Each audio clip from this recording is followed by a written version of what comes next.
Si este video apareció para ti, no es casualidad. Es porque esta historia necesita ser escuchada. Así que te pido, de corazón, que te suscribas a mi canal para darme una fuerza. Es la primera vez que cuento esta historia, una que llevo conmigo desde hace años y que jamás he podido olvidar. Me llamo Fernando y llevo 26 años recorriendo las carreteras de España. 26 años desde que perdí a mi esposa Elena en aquel accidente que me partió la vida por la mitad. 26 años desde que mi hija Lucía me miró a los ojos y me dijo que ya no quería saber nada de un padre que elegía la carretera antes que la familia. Tenía razón, por supuesto. Después del funeral de Elena, la casa se volvió un museo de recuerdos que no podía soportar. El olor de su perfume que aún flotaba en los cojines del sofá, su taza de café olvidada en la mesita de noche, la ropa que seguía colgada en el armario como si ella fuera a volver en cualquier momento. Así que hice lo único que sabía hacer. Me subí al camión y me perdí en las carreteras. Esa mañana de noviembre salía de Burgos rumbo a Córdoba con una carga de maquinaria industrial. El termómetro marcaba 3 grados bajo cero y la niebla espesa cubría la N234 como una manta gris que parecía tragarse el mundo entero. Tuve que reducir la velocidad a 40 kilómetros por hora, con los faros antiniebla cortando apenas unos metros de visibilidad. El frío se colaba por las rendijas de las ventanas del Volvo, a pesar de tener la calefacción al máximo. Es olor familiar a gasóleo se mezclaba con el aroma húmedo de los campos de Castilla, esa mezcla de tierra mojada y hierba que siempre me recordaba a mi infancia en Salamanca, cuando acompañaba a mi padre en sus viajes. Mientras conducía, mi mente vagaba como siempre hacia los mismos lugares dolorosos. Pensaba en Elena, en cómo solía despertarme las mañanas frías como esa con un café recién hecho y esa sonrisa que me hacía creer que el mundo tenía sentido. Pensaba en Lucía, que ahora tenía 30 años. Estaba casada y tenía un hijo de 2 años, mi nieto, al que yo solo había visto en fotografías que me enviaba por WhatsApp de vez en cuando, sin palabras, solo la imagen. La carretera se extendía ante mí como una promesa vacía, kilómetro tras kilómetro de asfalto húmedo que reflejaba las luces de mi camión. No llevaba a ningún sitio que importara realmente, solo a la siguiente entrega, al siguiente hotel de carretera, a la siguiente noche solitaria viendo la televisión en habitaciones que olían a desinfectante barato. El silencio de la cabina solo se veía interrumpido por el murmullo constante del motor, el siseo suave de los neumáticos sobre el asfalto mojado, y de vez en cuando la voz metálica de la radio del CB, anunciando controles de tráfico o advirtiendo sobre el temporal que se avecinaba. Era en momentos como esos cuando el peso de la soledad caía sobre mí como una losa. 26 años huyendo de mis fantasmas, 26 años convenciéndome de que la carretera era mi hogar, cuando en realidad sabía que solo era una forma elegante de estar perdido. Fue entonces cuando la vi. Al principio pensé que era una alucinación, una de esas sombras que a veces me jugaban malas pasadas después de tantas horas al volante con poca visibilidad. Pero no, allí estaba, al borde de la carretera, justo donde el asfalto se encontraba con la cuneta llena de hierba húmeda. Una figura delgada, agachada junto a algo que no lograba distinguir bien a través de la niebla. Pisé el freno suavemente, sintiendo cómo el peso de la carga empujaba la cabina hacia adelante. El camión se detuvo con un suspiro prolongado de los frenos de aire, y de repente el silencio que me rodeó fue ensordecedor. Apagué el motor y bajé la ventanilla. El aire frío me golpeó la cara como una bofetada, trayendo consigo el olor a tierra mojada, hierba escarchada y algo más. Algo que mi instinto no sabía identificar, pero que me puso los nervios de punta. La mujer, porque ahora podía ver que era una mujer joven, no había reparado en mi presencia. Estaba completamente concentrada en lo que tenía delante, sus movimientos lentos y deliberados, como los de alguien que está tomando la decisión más difícil de su vida. Tenía el cabello castaño revuelto, pegado a la cabeza por la humedad de la niebla.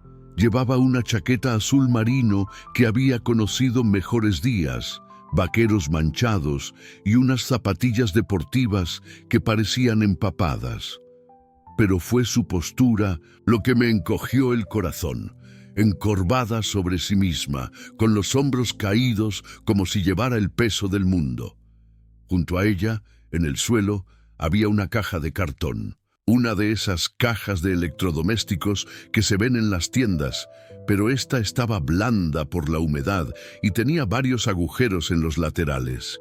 Y dentro de esa caja, envuelto en una manta de bebé que en algún momento había sido blanca pero ahora estaba amarillenta y desgastada, estaba él, un bebé tan pequeño que parecía imposible que pudiera existir fuera del vientre de su madre.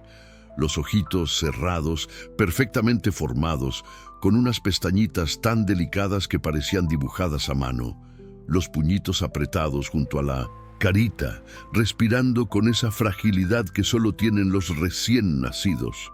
Me quedé paralizado dentro de la cabina, viendo cómo la mujer miraba hacia los lados de la carretera desierta, como si esperara que alguien apareciera para juzgarla. Sus manos temblaban, y no era solo por el frío. Vi cómo se llevaba una mano a la boca para contener un sollozo que pude oír a pesar de la distancia. Luego dio un paso hacia atrás, después otro. Se estaba despidiendo. Dios mío, se estaba despidiendo de su hijo. Sin pensar, bajé del camión. Mis botas resonaron contra el asfalto húmedo y ella se sobresaltó, girándose hacia mí con los ojos muy abiertos. Eran ojos oscuros, hinchados de tanto llorar, con esa mirada perdida y desesperada de alguien que ha llegado al final del camino y no sabe cómo seguir. El viento cortante de la meseta castellana me atravesó la chaqueta como si fuera papel, pero apenas lo sentí.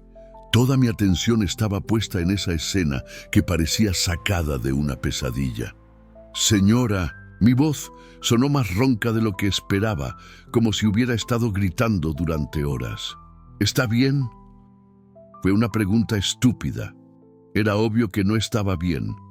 Nadie que esté bien abandona a un bebé recién nacido en una carretera perdida de Castilla en una mañana de noviembre.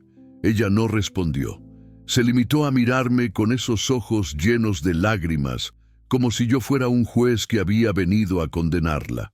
Las lágrimas resbalaban por sus mejillas, mezclándose con las gotas de niebla que se condensaban en su rostro. Me acerqué despacio, con las manos levantadas, como quien se aproxima a un animal herido que puede salir corriendo en cualquier momento.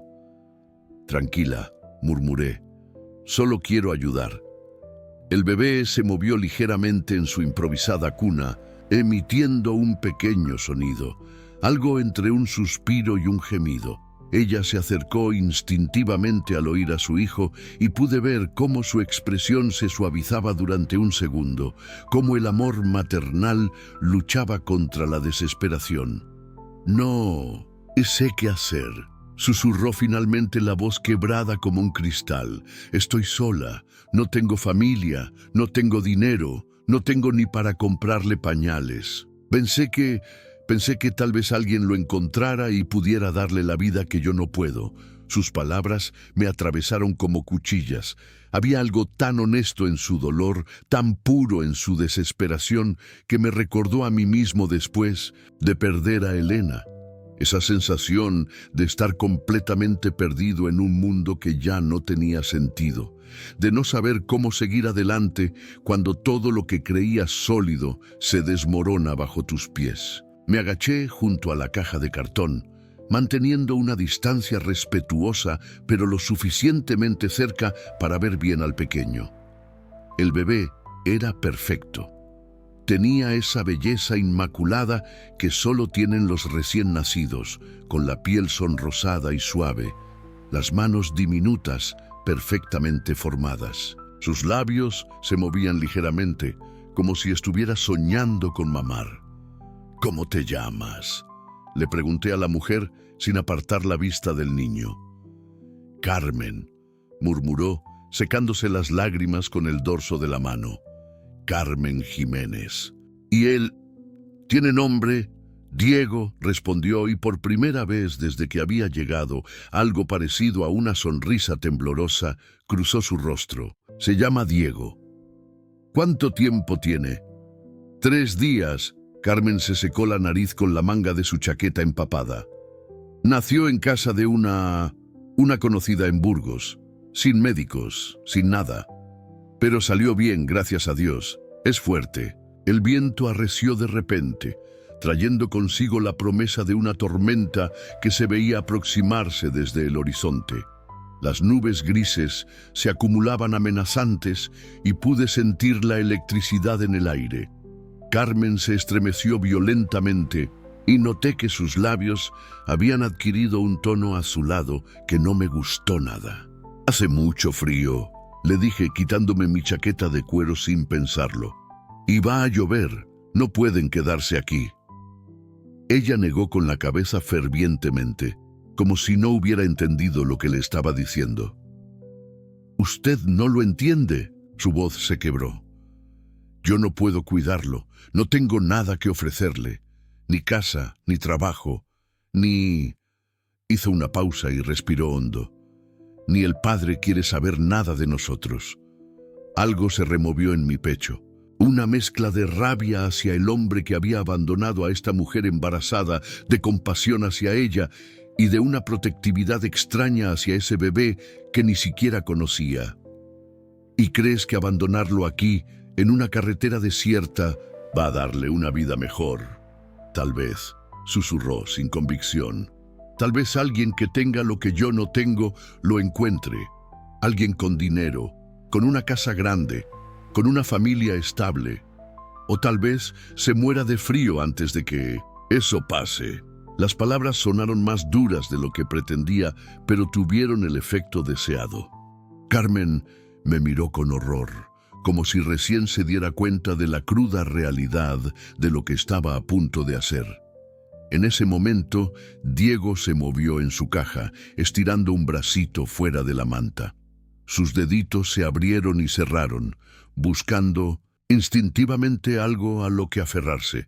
Carmen reaccionó de inmediato, acercándose y permitiendo que el bebé cerrara su manita alrededor de su dedo índice.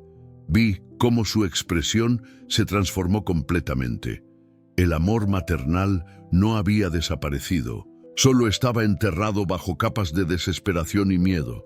Pero ahí estaba, puro e intenso, en la forma en que miraba a su hijo, en cómo inconscientemente se inclinaba hacia él. «Es precioso», dije suavemente. «Se parece a ti». «Tiene los ojos de su padre», murmuró ella. «Cuando los abre, son azules, como el cielo».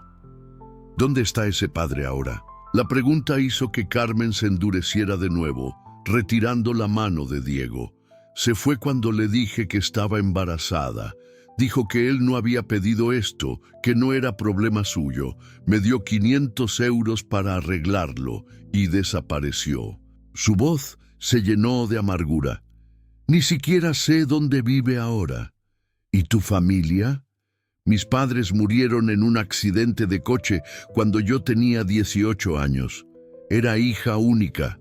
No tengo a nadie». Cada respuesta era otra puerta que se cerraba, otro callejón sin salida. Pero mientras ella hablaba, yo observaba cómo no podía dejar de mirar a Diego, cómo sus manos se movían instintivamente hacia él cada vez que el bebé hacía el menor ruido. «Escúchame, Carmen», le dije, y ella levantó la vista hacia mí. «Mi nombre es Fernando Morales. Llevo muchos años recorriendo estas carreteras, he visto muchas cosas. Y te digo una cosa, esto no es el final. Puede parecer que sí, pero no lo es». Ella me miró con una mezcla de esperanza y escepticismo. Usted no lo entiende. No tengo dinero para el alquiler. Me echaron del trabajo cuando empecé a mostrar el embarazo. He estado durmiendo donde puedo, comiendo cuando puedo. ¿Qué clase de vida es esa para un niño? Una vida donde tiene a su madre, respondí, donde tiene a alguien que lo ama más que a su propia vida. Las primeras gotas de lluvia comenzaron a caer, gruesas y frías. Diego empezó a removerse, emitiendo pequeños quejidos de incomodidad. «Sube al camión», le dije, incorporándome. «Los dos. Vamos a buscar una solución, juntos». «No puedo pedirle eso». Carmen negó con la cabeza. «Usted ni siquiera me conoce. No me lo estás pidiendo, te lo estoy ofreciendo». La lluvia se intensificó y Diego comenzó a llorar. Un llanto débil pero insistente que cortó el aire matutino como una alarma. Carmen se acercó inmediatamente a él, tratando de protegerlo de las gotas con su propio cuerpo. «¿Por qué?», me preguntó alzando la voz por encima del ruido de la lluvia y del llanto del bebé. «¿Por qué haría eso por nosotros? ¿Por dos desconocidos?». La pregunta me golpeó en el pecho como un puñetazo. «¿Por qué?». Porque hacía 26 años había perdido a mi familia y no había hecho nada para evitarlo, porque había dejado que el orgullo y el dolor me convirtieran en un fantasma que recorría carreteras sin rumbo. Porque tal vez, solo tal vez, ayudar a Carmen y a Diego me ayudaría a encontrar un poco de la redención que había estado buscando sin saberlo durante todos estos años. Porque nadie debería pasar por esto solo, dije finalmente, teniendo que gritar para que me oyera por encima de la tormenta que se desataba. Y porque creo que a veces la vida nos pone en el lugar correcto, en el momento correcto, por una razón. Carmen me miró fijamente durante un largo momento, con la lluvia empapándole el cabello y las lágrimas mezclándose con las gotas en sus mejillas. Diego lloraba cada vez más fuerte, y pude ver cómo el instinto maternal luchaba contra el miedo en el rostro de su madre. Finalmente asintió. Ayudé a Carmen a recoger las pocas pertenencias que tenía esparcidas junto a la caja. Una bolsa de plástico del Carrefour con ropa de bebé usada que parecía donada, un biberón vacío y una botella de agua medio llena. Eso era todo, todo lo que tenían en el mundo cabía en mis manos. Carmen tomó a Diego en brazos, protegiéndolo de la lluvia con su chaqueta empapada, y yo la ayudé a subir a la cabina del camión. El contraste entre el frío cortante del exterior y el calor de la calefacción era brutal. Carmen se acomodó en el asiento del copiloto, acunando a Diego contra su pecho, y por primera vez pude verlos bien bajo la luz de la cabina. Ella era más joven de lo que había pensado. Tal vez 25 años, con rasgos delicados que el cansancio y la desesperación habían endurecido prematuramente. Tenía ojeras profundas, los labios agrietados y las manos ásperas de quien ha pasado necesidades. Diego, en cambio, parecía un milagro envuelto en esa manta gastada, perfectamente formado, con esas mejillas regordetas que solo tienen los bebés bien alimentados. Encendí el motor y puse la calefacción al máximo. El rugido familiar del Volvo llenó el silencio incómodo que se había instalado entre nosotros. «¿A dónde vamos?», preguntó Carmen, su voz apenas audible por encima del ruido del motor. Era una buena pregunta. Mi carga tenía que llegar a Córdoba antes de mediodía, pero eso parecía irrelevante ahora. Necesitaba tiempo para pensar, para formar un plan. Conocía un restaurante de carretera cerca de Aranda de Duero, regentado por Luis Herrera, un viejo amigo de los tiempos en que Elena solía acompañarme en algunos viajes. Un hombre bueno que no haría preguntas incómodas. Primero, vamos a buscar un lugar donde puedas descansar y donde Diego pueda estar caliente y seco, le dije. Después veremos qué hacer. La lluvia se intensificó mientras tomábamos la N1 en dirección norte. Lo que había comenzado como una llovizna molesta se había convertido en un aguacero que golpeaba el parabrisas con furia. Los limpiaparabrisas luchaban por mantener la visibilidad y tuve que reducir la velocidad considerablemente. Carmen permanecía en silencio, meciendo suavemente a Diego, que había comenzado a removerse y a emitir pequeños quejidos de hambre. Cada pocos minutos, ella lo miraba con esa expresión de amor desesperado que partía el corazón. «Tiene hambre», murmuró después de un rato. «¿Tienes...?» Comencé a preguntar, pero me detuve. Era obvio que no tenía leche de fórmula. Intenté darle el pecho, susurró con las mejillas sonrojadas de vergüenza, pero apenas sale nada. El médico que vino después del parto dijo que era normal, que con el estrés y la mala alimentación a veces pasa. Me dio unas pastillas para estimular la producción, pero se mordió el labio inferior. No tenía dinero para comprarlas. Diego comenzó a llorar en serio. Un llanto débil pero insistente que llenó la cabina del camión y se me clavó en el pecho como una aguja.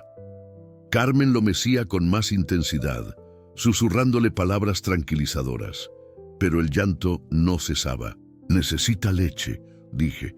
«Vamos a parar en la próxima gasolinera». Pero la tormenta tenía otros planes para nosotros. Lo que había comenzado como lluvia intensa se convirtió en granizo. Primero fueron piedrecitas del tamaño de garbanzos, pero pronto crecieron hasta alcanzar el tamaño de nueces. El ruido contra el techo metálico del camión era ensordecedor, como si estuviéramos dentro de una lata y alguien la estuviera golpeando con martillos. El viento comenzó a aullar con una fuerza que hacía tambalear el camión, a pesar de sus 25 toneladas. Las ráfagas laterales me obligaban a aferrarme al volante con todas mis fuerzas para mantener el vehículo en la carretera. La visibilidad se redujo a prácticamente cero. «¡Dios mío!», exclamé, sintiendo cómo el camión se mecía peligrosamente. Diego lloraba cada vez más fuerte, como si sintiera el peligro que nos rodeaba. Carmen lo tenía pegado al pecho, tratando de protegerlo y calmarlo al mismo tiempo, pero él tenía hambre y frío, y no había nada que ella pudiera hacer para consolarlo. No puedo hacer que pare de llorar», sollozó Carmen, y vi que las lágrimas habían vuelto a sus ojos. «Soy una madre horrible. No sé cómo cuidarlo». «¡Hey, mírame!», le dije alzando la voz para que pudiera oírme por encima del estruendo del granizo. «No eres una madre horrible, eres una madre que está haciendo todo lo que puede en una situación imposible». Una ráfaga de viento especialmente fuerte hizo que el camión se desviara hacia el carril contrario. Corregí rápidamente, pero me di cuenta de que era demasiado peligroso continuar. Tuve que tomar una decisión rápida. «Voy a parar», le grité. «Es demasiado peligroso seguir con esta visibilidad». Encontré un área de descanso abandonada y logré maniobrar el camión hasta detenerlo en un rincón protegido por unos árboles grandes. Encendí las luces de emergencia y apagué el motor, pero dejé la calefacción funcionando con la batería. El silencio que siguió fue ensordecedor después del rugido constante del motor.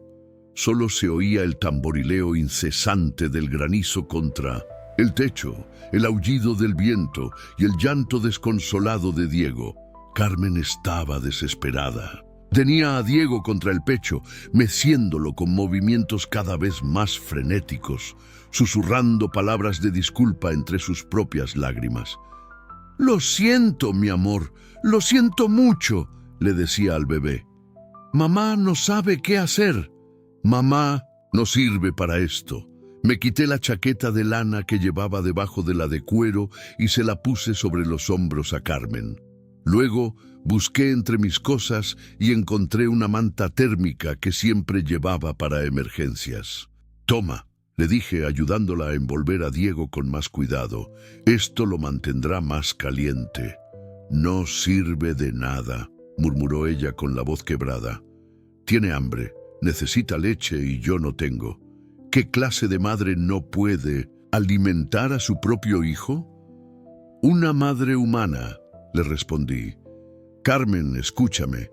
Mi esposa Elena tuvo problemas similares cuando nació nuestra hija. Es más común de lo que crees. No significa que seas una mala madre. Ella me miró con sorpresa. Era la primera vez que mencionaba a mi familia. ¿Usted tiene una hija? Tenía, dije sintiendo el nudo familiar en la garganta. Bueno, sí la tengo, pero es una historia larga. La tormenta continuaba, rugiendo afuera, y Diego seguía llorando, aunque ya más débilmente. Carmen lo miraba con una expresión de derrota total que me recordó dolorosamente a mí mismo en los peores momentos después de perder a Elena. Cuando yo era pequeño, le dije tratando de distraerla, mi abuela me contaba que las tormentas eran el cielo llorando por todas las penas del mundo, y que después de cada tormenta el cielo se limpiaba y todo se veía más claro. Carmen me miró a través de sus lágrimas. ¿De verdad cree eso? Ahora mismo tengo que creerlo, dije, porque la alternativa es rendirse, y yo no creo que tú seas de las que se rinden. Afuera, el granizo comenzó a disminuir gradualmente, pero el viento seguía aullando como un animal herido. Carmen mecía a Diego con movimientos más suaves ahora, y el bebé, agotado por tanto llorar, comenzó a calmarse. Fernando, susurró, ¿por qué me está ayudando de verdad? No me diga que es solo por bondad. Nadie hace esto por desconocidos. La pregunta me golpeó como un puñetazo. Era hora de ser honesto. Porque hace 26 años yo estaba tan perdido como tú ahora, y nadie me tendió la mano. Y he pasado todos estos años preguntándome qué habría pasado si alguien lo hubiera hecho. La tormenta duró casi 2 horas.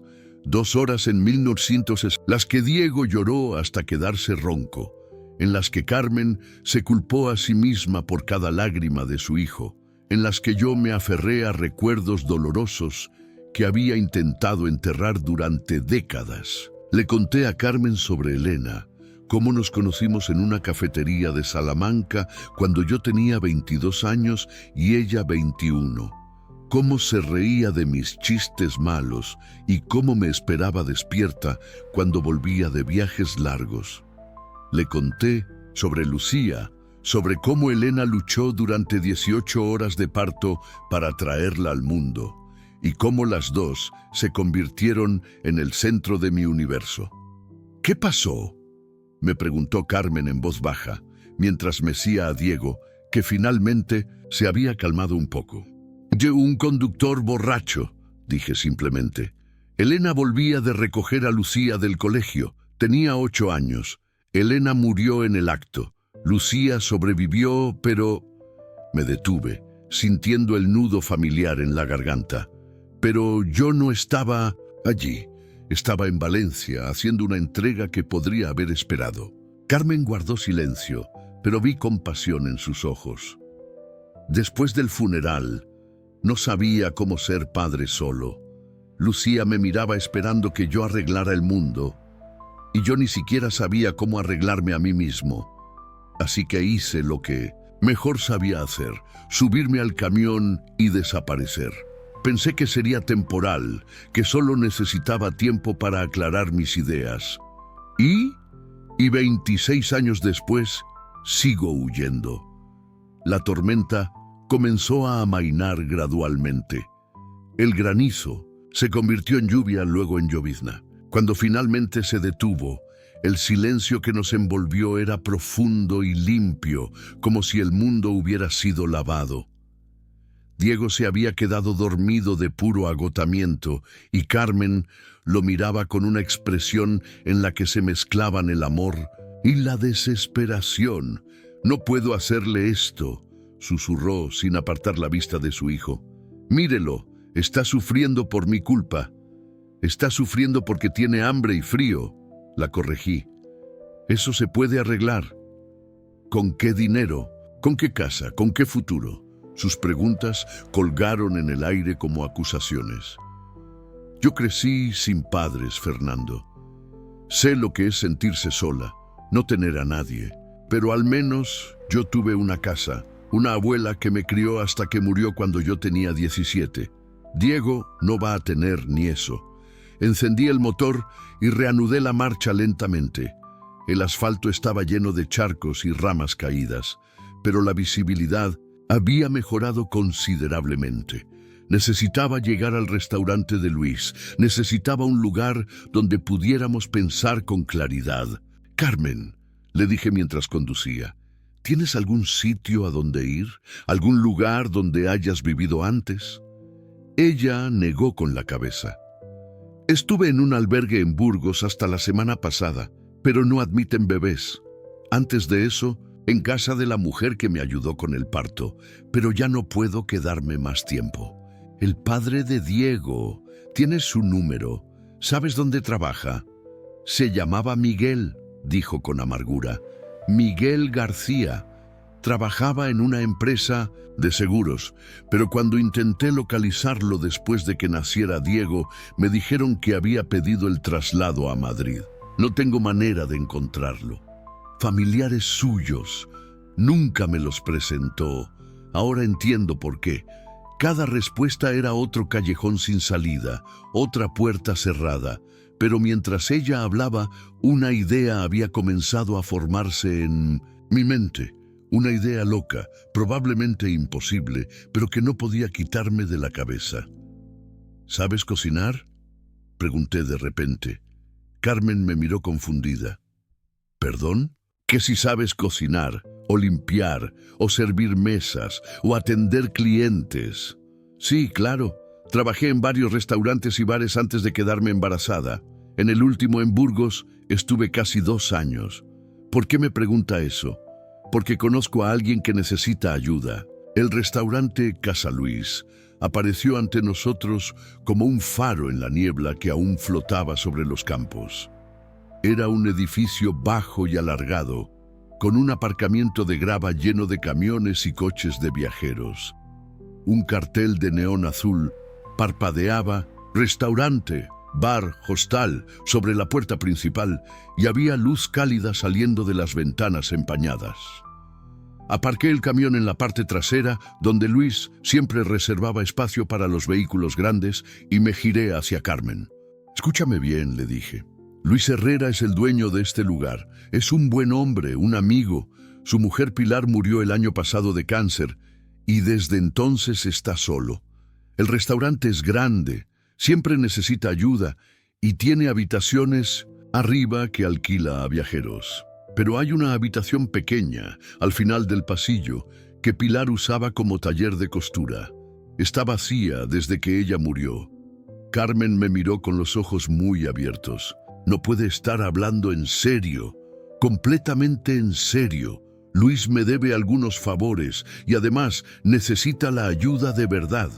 Tú necesitas trabajo y un lugar donde Diego pueda crecer seguro y caliente. Pero yo no tengo experiencia con hostales». «Se aprende», la interrumpí. «Y Luis es un buen maestro, paciente». Bajé del camión y le di la vuelta para ayudar a Carmen a descender con Diego en brazos. El aire después de la tormenta era fresco y limpio, con ese olor particular a tierra mojada y hierba lavada. Se oían voces y risas que salían del restaurante, el tintineo de cubiertos, música suave de fondo. Luis salió a nuestro encuentro antes de que llegáramos a la puerta. Era un hombre de 62 años, de estatura media, con el cabello gris perfectamente peinado hacia atrás y unas manos grandes y fuertes curtidas por años de trabajo. Llevaba un delantal blanco manchado de salsa de tomate y una sonrisa que se le borró en cuanto vio a Carmen con el bebé. «¡Fernando!», exclamó. «No te esperaba hasta la semana que viene. ¿Todo bien?» «Luis, necesito pedirte un favor», le dije directamente. «Un favor grande». Luis miró a Carmen, que sostenía a Diego con una mezcla de esperanza y terror en los ojos. Luego me miró a mí. Había conocido a Luis durante 15 años. Había comido en su mesa, había dormido en sus habitaciones, había llorado con él cuando murió Pilar. Era un hombre que entendía el dolor y la necesidad sin necesidad de explicaciones largas. «Entra», dijo simplemente. «Los tres. Hace frío y ese niño necesita calor». Dentro el restaurante olía a guiso de lentejas, pan recién horneado y café. Había una docena de mesas ocupadas por camioneros, viajantes y alguna familia que volvía de viaje.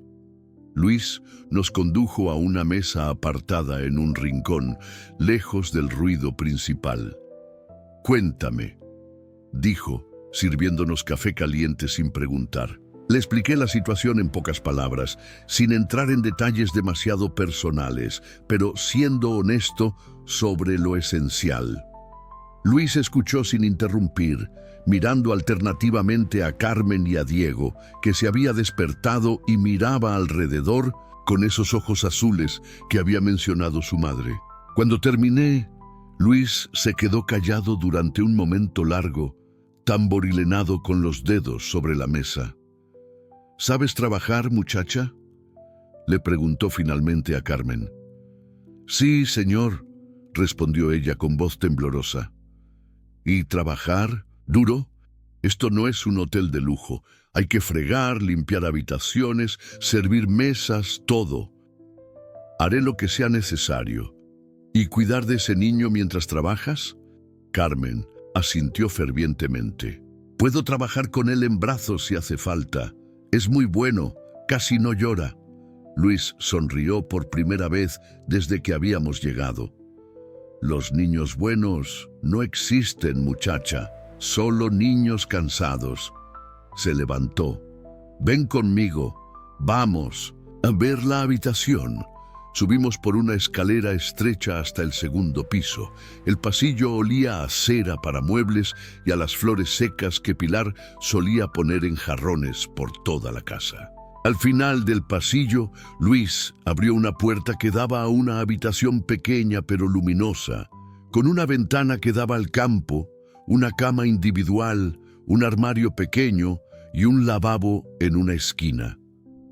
«No es gran cosa», dijo Luis, «pero tiene buena luz y está cerca de mi habitación, por si necesitas ayuda con el niño por las noches». Carmen se llevó una mano a la boca conteniendo las lágrimas. «Es perfecta», susurró. «Es más de lo que he tenido en meses». «El sueldo no será mucho al principio», continuó Luis. «500 euros al mes, más la habitación y comida. Cuando aprendas el oficio, hablaremos de subírtelo». «No sé cómo agradecérselo», comenzó Carmen. «Trabajando», la interrumpió Luis. «Y siendo una buena madre. Eso es todo».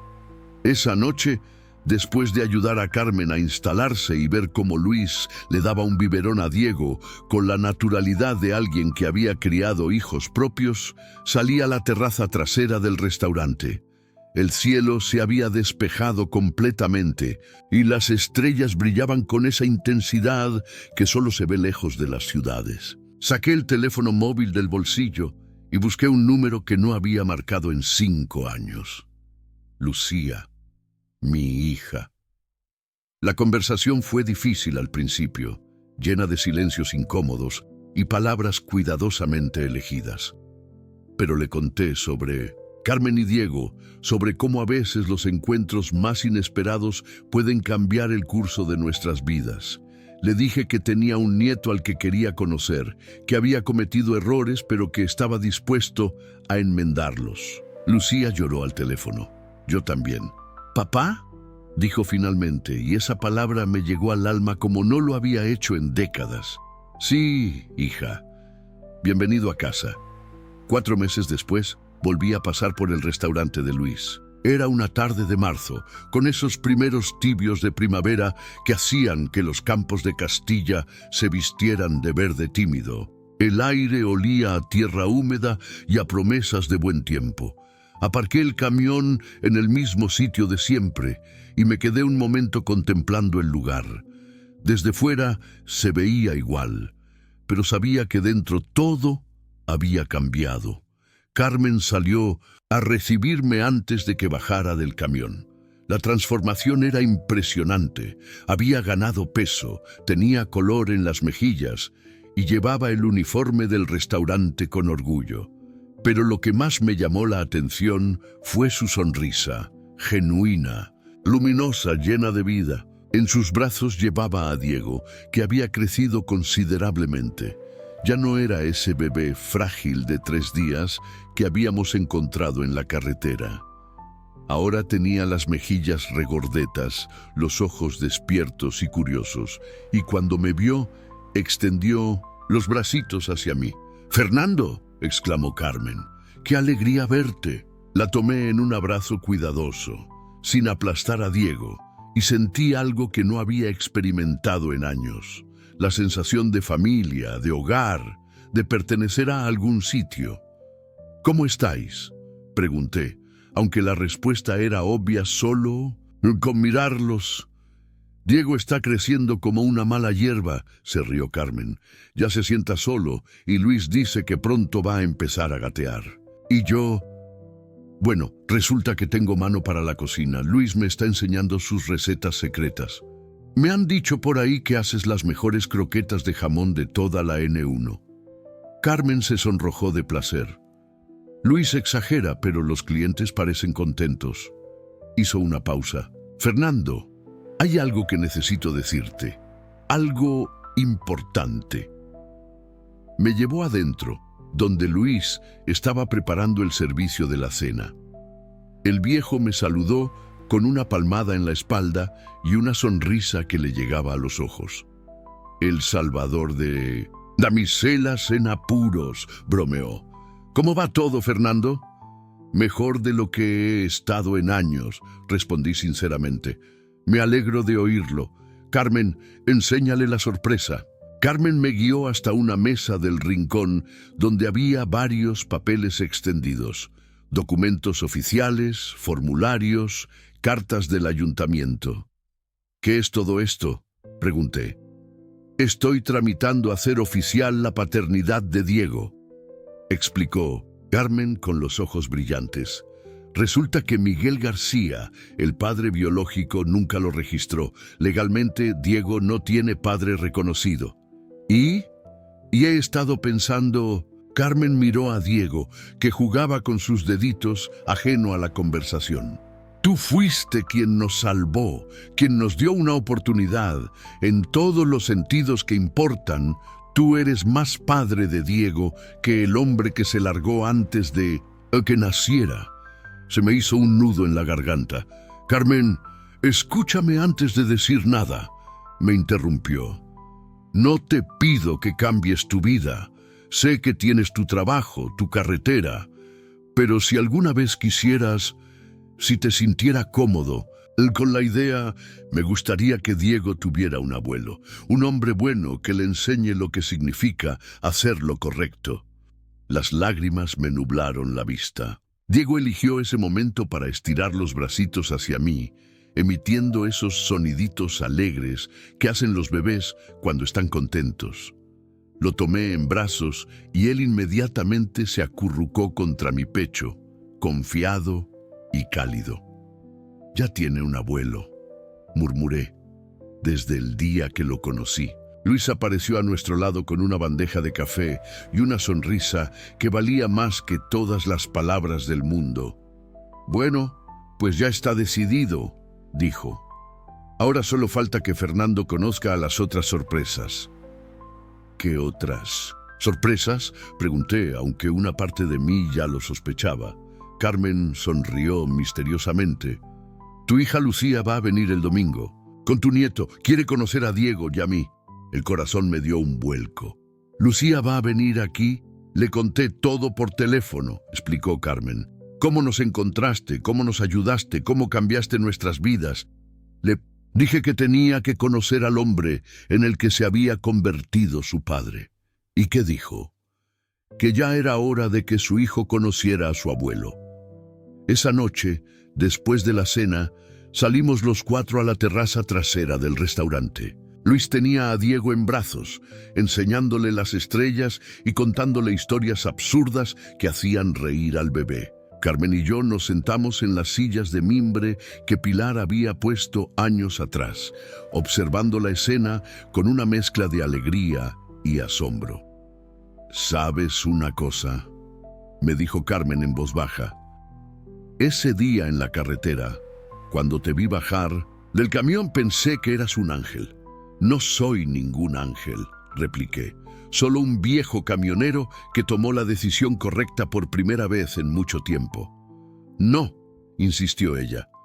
Eres mucho más que eso. Eres la prueba de que todavía hay gente buena en el mundo. De que a veces, cuando menos lo esperas, aparece alguien dispuesto a tenderte la mano sin pedir nada a cambio. Yo sí pedí algo a cambio, la corregí. Pedí una segunda oportunidad. Una oportunidad de hacer las cosas bien esta vez.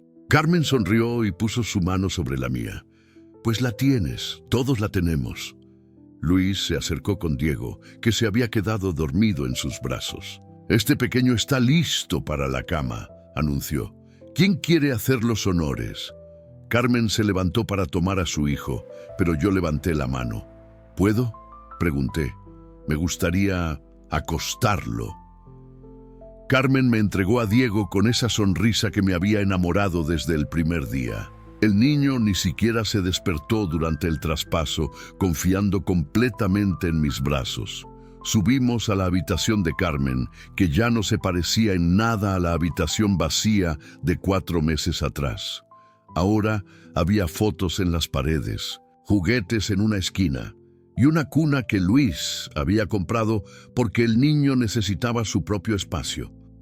Deposité a Diego suavemente en la cuna y lo arropé con la manta nueva que Carmen le había tejido durante las tardes tranquilas. El bebé suspiró en sueños y se acurrucó, perfectamente seguro y amado. «Dulces sueños, pequeño», le susurré. «Tu abuelo Fernando va a cuidar de ti siempre». Carmen estaba en la puerta observando la escena con lágrimas en los ojos. «Gracias», murmuró, «por todo, por salvar nuestras vidas, por darnos una familia, por...» «No», la interrumpí. «Gracias a vosotros, por salvar la mía». Al día siguiente, antes de marcharme para la siguiente entrega, llamé a la empresa para la que trabajaba. Después de 26 años de entregas puntuales y servicio impecable, tenía cierta influencia. Les propuse un cambio en mi ruta, hacer el triángulo Madrid-Burgos, Salamanca-Madrid, con parada obligatoria en el restaurante de Luis. ¿Algún problema con el lugar?, me preguntó el jefe de flota. Todo lo contrario, le dije. Es el único sitio donde me siento en casa. El domingo llegó como había prometido.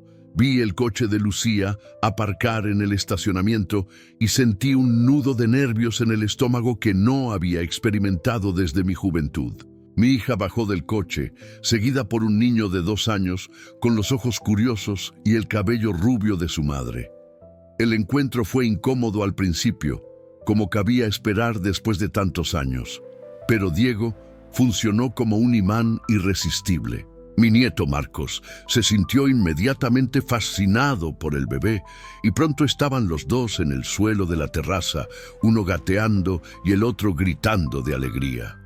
«Es precioso», le dijo Lucía a Carmen. «Se nota que lo cuidas con mucho amor».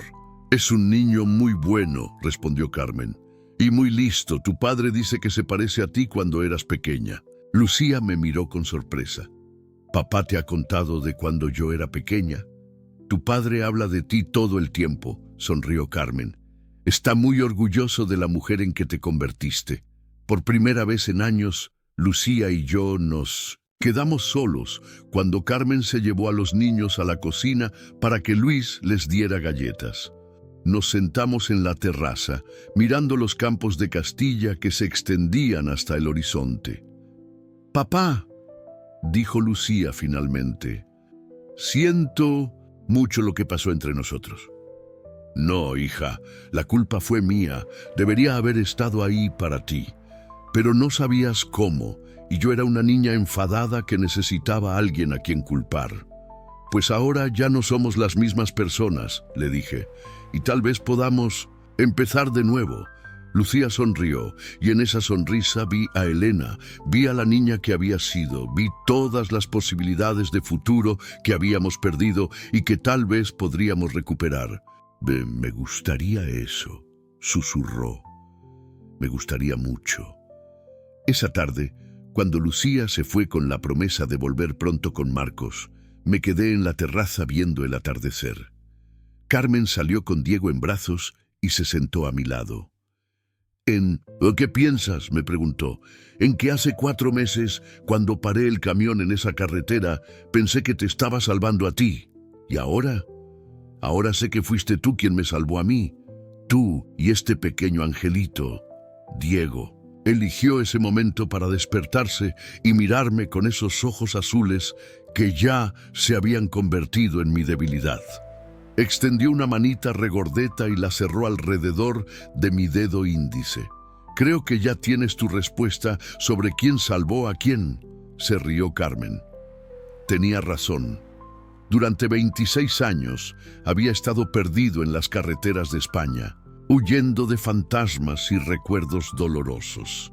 Pero ese día de noviembre, cuando vi a una mujer desesperada a punto de abandonar a su hijo, finalmente encontré el camino a casa. No era la casa de ladrillo y mortero que había perdido hacía tanto tiempo. Era algo mucho más valioso. Una familia elegida, construida sobre la decisión de cuidarnos unos a otros.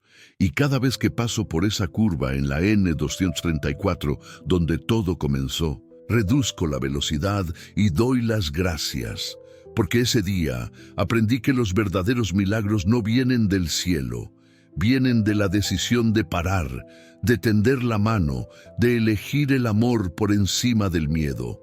A veces, la vida te pone exactamente donde necesitas estar, en el momento exacto en que puedes hacer la diferencia. Y si tienes suerte, mucha suerte, también te da el valor para hacerlo. 2 años después, Luis y Carmen se casaron en una ceremonia pequeña e íntima en el ayuntamiento del pueblo. Diego, que ya caminaba y decía Abu Fernando con una sonrisa que me derretía el corazón, fue el paje de honor más pequeño de la historia. Lucía vino con Marcos, que ahora tenía 4 años, y había declarado que Diego era su hermano pequeño favorito. Mi nuera Ana vino también, y por primera vez en décadas me sentí rodeado de familia de verdad. Sigo conduciendo mi camión por las carreteras de España, pero ahora tengo algo que nunca había tenido antes. Un hogar al que volver. Una familia extraña y maravillosa que se construyó no sobre la sangre, sino sobre la decisión de cuidarnos unos a otros. El restaurante Casa Luis se ha convertido en Casa Luis y Carmen, y la fama de las croquetas de Carmen ha llegado tan lejos que a veces tenemos que hacer reservas. Diego tiene su propio rincón en la cocina con juguetes y una trona desde la que supervisa las operaciones con la seriedad de un jefe nato. Y yo finalmente entendí que no todos los rescates son lo que parecen. A veces, cuando crees que estás salvando a alguien, resulta que eres tú el que necesitaba ser salvado. El amor verdadero no siempre viene en la forma que esperas. A veces viene envuelto en una manta vieja, en una caja de cartón, en una carretera perdida de Castilla, en una mañana de niebla cuando menos te lo esperas. Y cuando llega, lo único que tienes que hacer es parar el camión y tender la mano.